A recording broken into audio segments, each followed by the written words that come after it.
Yeah.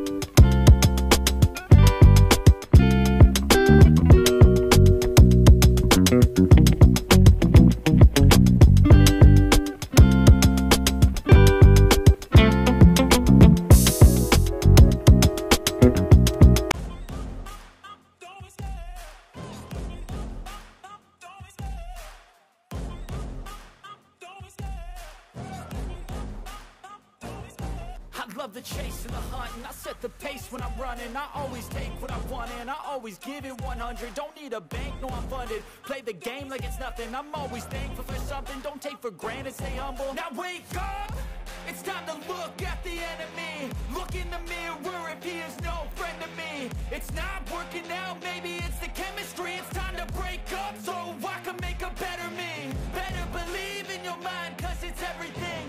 You can mold, shape, find almost anything. All it takes is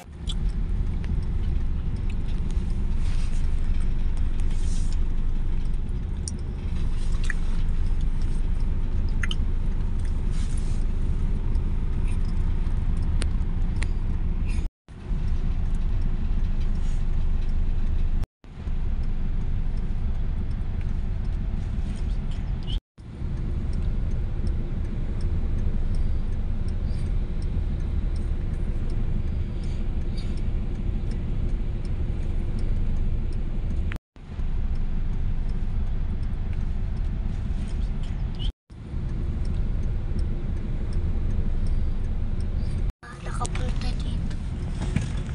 Mas mami ako nakatingin.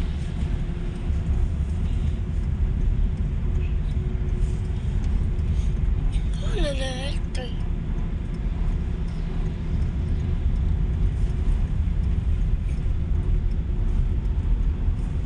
Dalawang jeep. Daddy.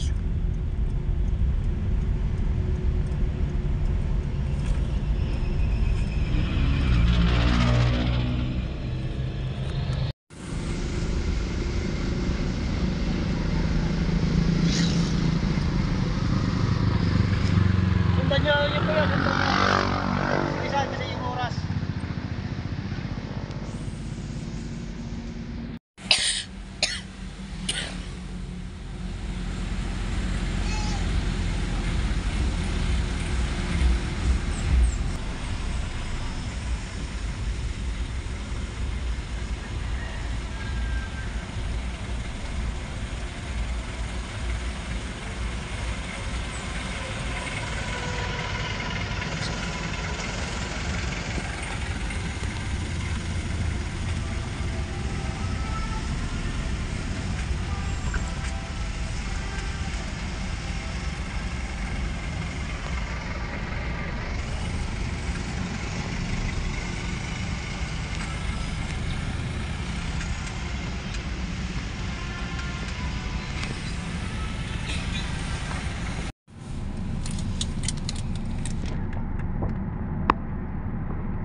Bumotor pala sila dito eh. Kaya pala ang bilis nila dito eh.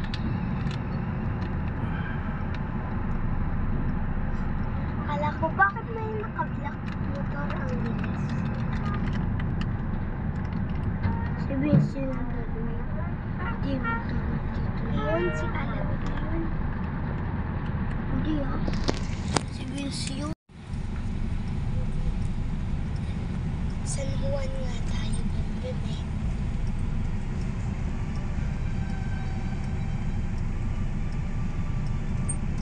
Kasi San Juan tayo eh. Kasi alam ko yun.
Yo, good morning mga ka-alright. At ito, ginawa itong video na to para sa inyo. Para salamat. Ayan mga ka-alright.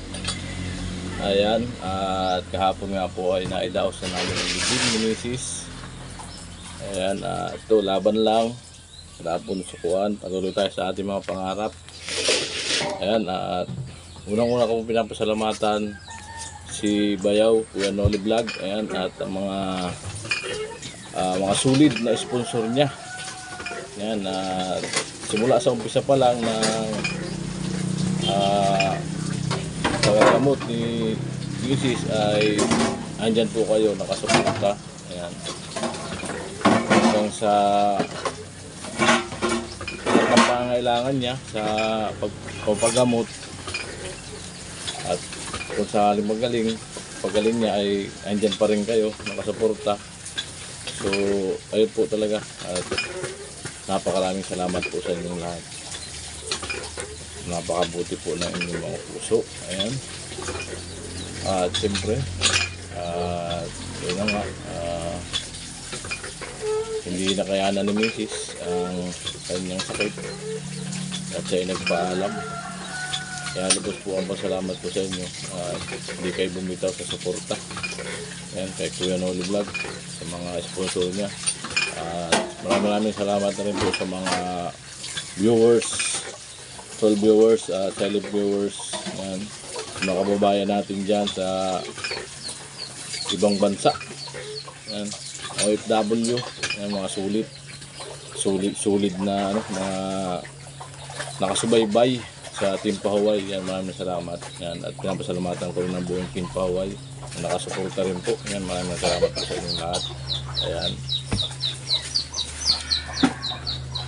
kahit masakit po ang nangyari, ay kailangan po natin tanggapin at magpatuloy po tayo sa ating buhay. Yan mga alright. At hindi po tayo mawalan ng pag-asa. Yan, habang po tayo nabubuhay ay may pag-asa po tayo. Alright, kailangan natin kumilos para tayo mabuhay. Yan. At papatuloy po tayo sa ating mga hadikain para sa naiwan na dalawang anak niya na mapag-aral natin ng maayos, mga ka-alright. Masubaybayan natin sa kanilang paglaki. Ayan, tiwala lang sa Panginoon. Ayan mga ka-alright, yan. Isang magandang umaga muli sa ating lahat. At ito, ngayong araw ay birthday ko nga pala. Ayan. At ito po ang kauna-unahang magiging birthday ko na napakalungkot po. Ayan. At mga susunod na taon, ayan, sana bigyan pa po tayo ng mahabang panahon dito sa babaw ng mundo, mga ka-alright, para yung mga tinadhana sa atin ay magawa natin anong bibigay sa atin ng Panginoon, mga ka-alright. Kahit malungkot man tayo sa kaarawan natin ngayon, ay yan pa rin natin yung tungkulin natin bilang isang ama, ayan, sa mga ating mga anak na naulila. Ayan, mga ka-alright, napakahirap ang isipin, so kailangan natin tanggapin. Ayan. At muli, maraming salamat po sa inyong lahat, at sana po ay hindi kayo at sana po ay patuloy kayo magtiwala sa amin, at sa akin pong channel, Kuya Gatsi Official. Ayan. Sana po ay patuloy niyong suportahan para makamit natin yung ating mga pinapangarap. Ayan. At magpatuloy tayo sa ating buhay. Ayan, mga ka-alright. Salamat po sa inyong lahat.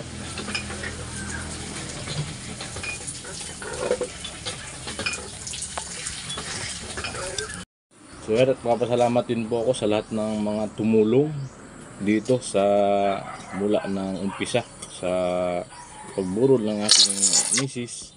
Ayan, at nandyan po sila. Talagang nakatulong po sa mga partidaryos ng aking asawa. Ayan. At ako po ay humihingi ng pamanin dahil mga hindi nakarating ang aking kapatid. Ayan. May mga karamdaman din po kasi.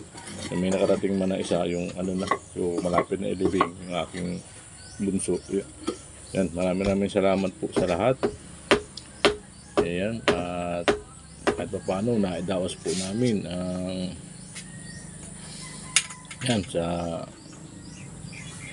mula umpisa ng kanyang burol hanggang sa paglibing. Yan mga kauray. Yan. At muli, nagpapasalamat po ako sa lahat na nagbigay ng tulong pinansyal dito sa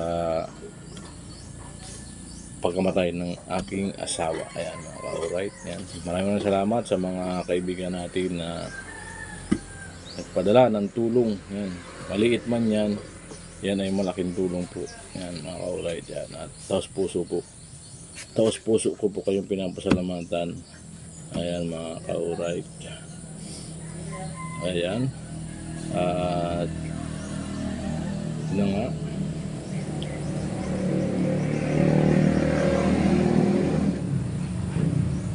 Napakalungkot talaga po.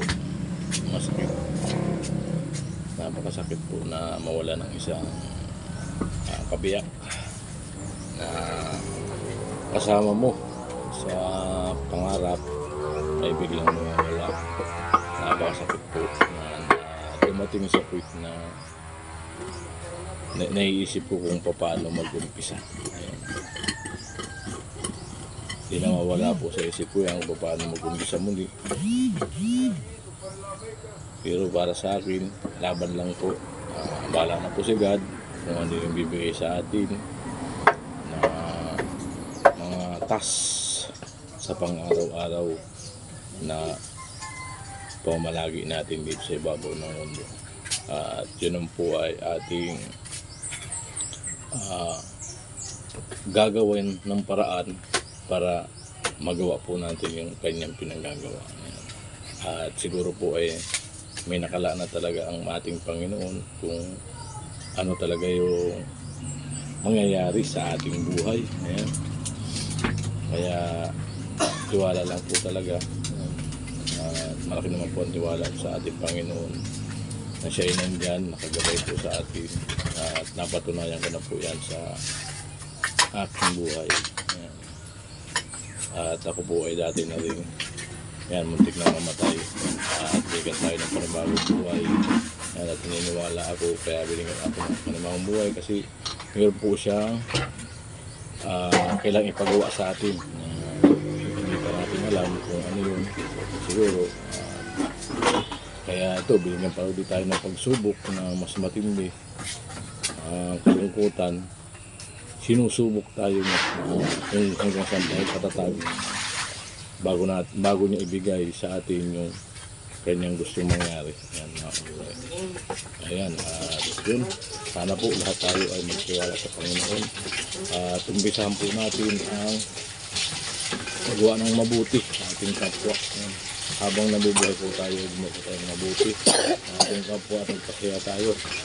Ayan, at napaka-ikilang po talaga ng buhay ng tao. Ayan. Kailangan po natin maging masaya at magpasaya.